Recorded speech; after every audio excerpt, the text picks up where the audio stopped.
He is the host of the Nothing Personal podcast and the former president of the Marlins organization. Joining us here on the Rich Eisen Show is David Samson. How are you, sir?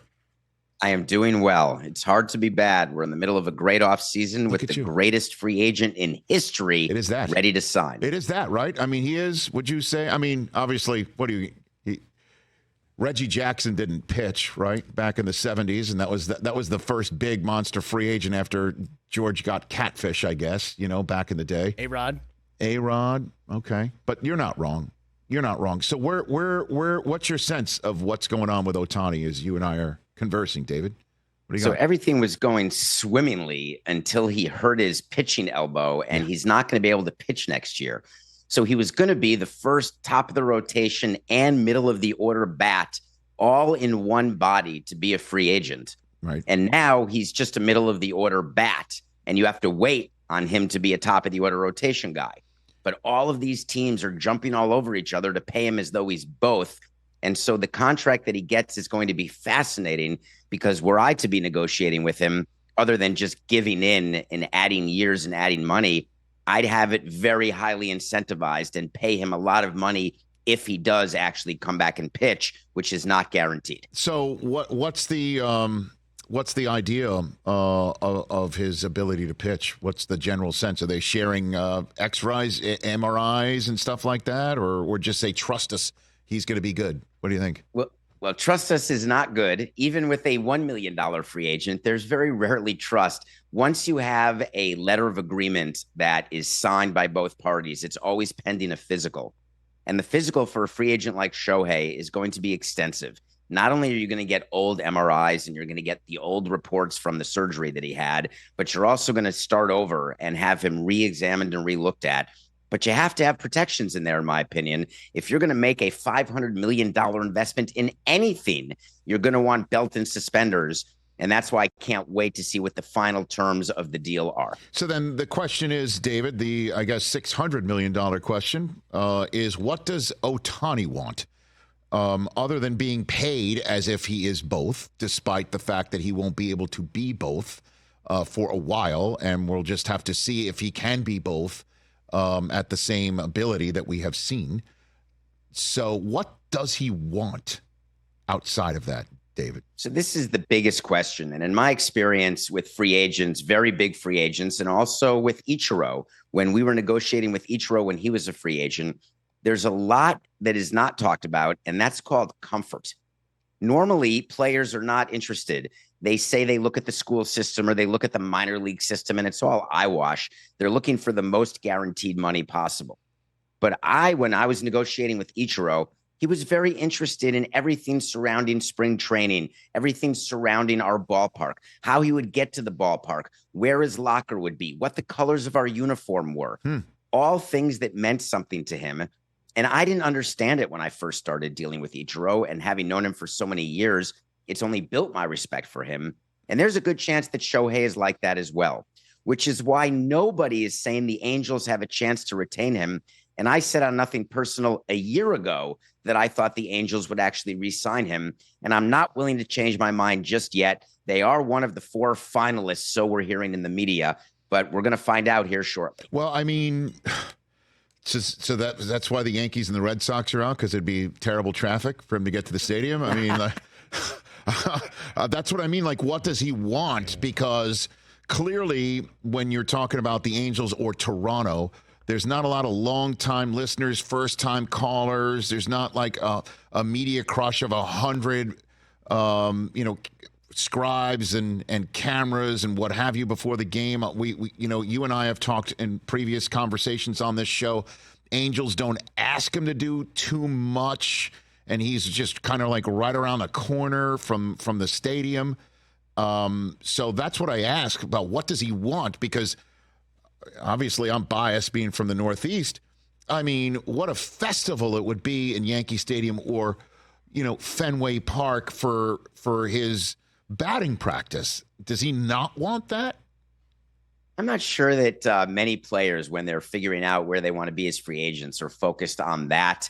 When I say comfort, I'm talking about routine. I'm talking about what it's like to be in Los Angeles versus in New York, and not from a tax standpoint, from a life standpoint. He has scribes, as you call them, whether he signed with the Marlins or the Dodgers or the Yankees. There's a traveling group of people who are covering his every move from Japan, and they would just go to whatever city he's in, wherever he signs. So in his mind, that's not a big difference maker because it's going to be the same anywhere. So then you go a level deeper, which is the creature comforts of the devil you know versus the devil you don't. And he's claimed he wants to win, and the Angels haven't won. But at the end of the day, my friend Giancarlo Stanton went to the Yankees thinking he'd get a World Series, and here he is multi-years later. It's not so easy. So I'm not sure that going to a different team is the panacea that so many people think it is, and I think Shohei knows that. So then what's your opinion of what we're hearing are the final four for him, David? So we just got word moments ago that now interest in the Cubs has waned. When we were after a big free agent and we didn't think we were going to get him, we would leak to the press that we're no longer involved and we've gone a different direction because we wanted to make sure that our fans were not built up in this anticipation and then we'd let them down. Right. So if you're told by the player that it's not going to work or you won't go to the years and dollars that are required, then you leak out the way the Cubs just did. The Giants, Dodgers, Angels, and Blue Jays apparently are the finalists. And yesterday, Rich, this is a great one.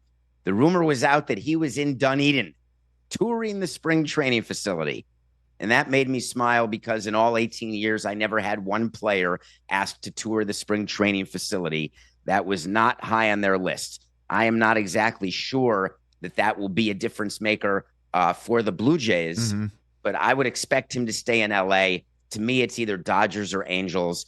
And I think from a respect standpoint, Rich, and people aren't talking about this enough, it's a very big blow to Angels when you lose a player to Dodgers. It's like going Mets-Yankees or Yankees-Mets. And I'm not sure that Shohei wants to do that to the faithful fans of the Angels. No kidding. Interesting. And, I guess, but the Dodgers would put his cologne up on the big screen, right? I just love going to the Angels games, the last couple of years. You're just seeing all of Ohtani's stuff up on the screen and a ton of that Japanese cat food? The cat treats, a favorite number one cat treats of Japan. I mean, everyone would do that. So after all this, you think it's entirely possible that he just stays put? Well, I want to bring you back to when Shohei first entered Major League Baseball and was signed by the Angels. You may recall that it was a jump ball, or so we all thought, right? Because we all only had international slot money to sign Ohtani. We made a trade with the Yankees as a Marlin to give them extra international slot money because we knew we weren't going to get Ohtani, and the Yankees thought they had a chance to.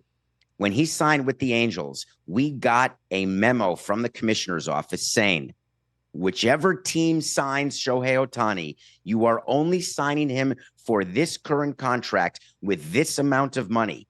Any promise for any future money will be a violation and you will get in trouble. That was the concept. My view has been, as well as many others in the industry, when he signed with the Angels originally, that there may have been some understanding that upon free agency, he would have a contract.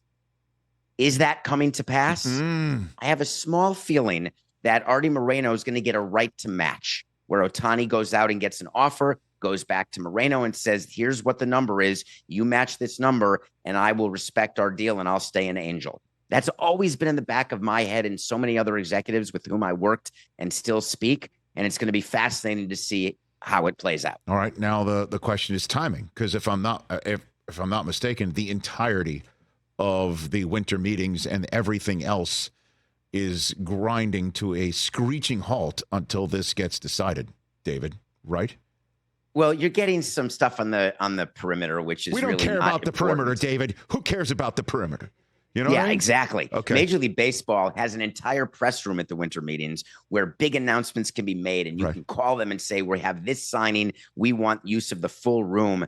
And baseball, the commissioner's office, wants big signings now because you can take the news away from NBA and NFL. The problem is players and agents and teams don't really care so much about that, about winning the news of the week. So no one's going to rush into a deal with Ohtani or rush the physical. The physical is a 2 to 3 day issue. So he has to come to an agreement, then have the physical, then get the results, then get himself to Nashville, and then do a huge media appearance, which he doesn't like anyway. So I don't think it will be announced in Nashville at the winter meetings because that's not his style. He didn't even do an interview when he won MVP. Do you remember that? Yeah, he said there were technical issues. So everybody in the media, and certainly in baseball media, should stake out MRI tubes in Southern California, San Francisco, and Toronto, is what you're saying, to see if he walks into a place to get checked on. David. So here's another nugget for you. He's not going to telehealth his physical, is he, David? I mean, depends where he is. We let Ichiro do his physical in Japan. Okay. So it is not completely out of the question that there could be a physical in Japan. I don't know where Shohei is other than Dunedin. I do not believe that I would get in the way of him wanting to do a physical in a place where he is versus where we want him to be. I just would need to make sure that my doctors were a part of the results and got to see it. And if they had a question or a problem and wanted to put hands on him, that would be a condition precedent to the deal being completed. So at some point, he's going to have to go to the city in which he signs. And that's why I also think Nashville is not exactly on his itinerary. David Samson, former Marlins president, Nothing Personal podcast host. Who is, for my listeners and viewers, Yoshinobu Yamamoto, and why should they care about him, David? Well, the hope is I'm going to bring back a name that maybe you haven't talked about much. Remember Dice K? Of course.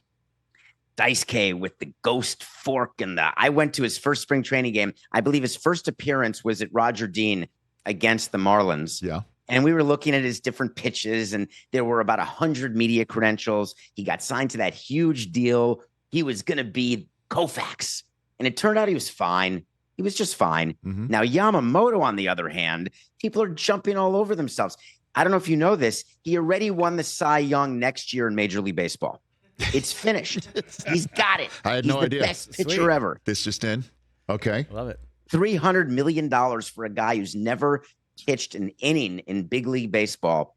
I don't understand how that's possible. And this is not me being grumpy old executive. This is me saying there are myriad examples of players where it doesn't translate. Now, could he be the exception? For sure. Am I going to give him the biggest contract ever to a pitcher in years and money on the hope that that's the case? I'd rather stick with Velarde. Is that a Yankee reference? Because the Yankees are supposedly being the team that's just going to, I guess, cash in all their star insurance and throw it at Yamamoto. David, is that what you're telling me? It's a dream come true for Yamamoto. If you've got the Yankees and Mets involved, and this is Steve Cohen, the owner of the Mets, who needs pitching, who's not rebuilding no matter what he says. They clearly are not satisfied with their rotation. He'd be a great ad. Senga's already on the team. But the Yankees also have a real problem, having not won the World Series since 2009 and bringing back Boone and Cashman and hoping to get better. They need pitching. So can you imagine when both the Yankees and Mets want you, your price just keeps going up. And that's what we're seeing happen. Eventually, someone's going to blink and then he'll be left with one team, and that's the team he will sign with. So I still think it's going to be the Mets, not the Yankees. You do think it's the Mets, right? Because Stephen A. is going to just Cohen is going to go right. I needed to finish that. Yes. Is going to just cough it up. You know, all the Axe Capital money. If he's willing to give $40+ million to Scherzer per year and to Verlander per year and recognize that Yamamoto is likely a better investment, at least in the short term, and Stephen Cohen is willing to spend the amount of money that he spends, he hasn't won. And remember, when he took over, he said World Series in the first 3 to 5 years. My math may be off, but I think he's running out of time in that window. Yes. So he's got to do something, and Yamamoto seems to be a good fit to me. Yeah, the Wilpons not walking through that door for Cashman to win this one, huh, David? Is that what you're saying? Pretty much? You know, I believe that if you ask the Wilpons secretly what they really want for the Mets to do, yes, they would like the Mets to win, but not win that much because they still own a piece. So they're very invested in the team financially doing well. Mm-hmm. To the extent they can get rid of the chop shops, that may be nice for the network to have better ratings. They still own part of the network. But I do not believe that they sit there and watch games saying, please, Steve, win more. How about them apples? And then just last one for me here is, do you know Hal at all? I mean, because he doesn't have any of George in him, Steinbrenner. Do you know Hal at all? Because of course, because the bottom line is he just it's kind of crazy. Like, I wonder if he has a pulse, because what's happening with the team and the moves that have made, that Montgomery out, Bader in. Now Bader's gone. Montgomery's winning World Series rings, and it's wild, man. That George would have had this thing, in his briefcase by the end of the day, and here we are entering 2024, running it back. Like, what's your assessment of that with the Yankees? I would David? say that Hal, with all due respect to Hal, has daddy issues, just like the rest of us. And George was so quick to get rid of managers and general managers. He's never done that. Hal's never done anything in season. This past season, they got rid of their hitting coach. It was the first in-season move. It's like the Steelers. They never do stuff, and they did it this year because the cologne of desperation ends up stinking at one point or another. But he doesn't want to be like George, the impetuous and sort of crazy guy that George was. So Hal is overcompensating. Who of us doesn't overcompensate to try to not be our parents? And I think that's what Hal's doing. But for me, I got to tell you, this has to be the final year. If they have another bad year, I don't know how you continue with Boone and Cashman. Yeah, I mean, I don't know, because a lot of Yankee fans would send him to therapy to get through it. Thank you. As you know, that takes years. I know that. And a lot of money. David, I appreciate the time and the great conversation again. And I also appreciate you giving me my baseball fantasy team name for next year, Cologne of Desperation. That's in. I got it. I love it. That is the name of my team, Cologne of Desperation. I'll have my lawyers call your lawyers. Thank you, David. Appreciate it. Take it easy on me. Nothing Personal podcast host David Samson. Check it out where you get all your podcasts, and follow him on social media. Catch the Rich Eisen Show every single day on the Roku channel, 12 to 3 Eastern, for free.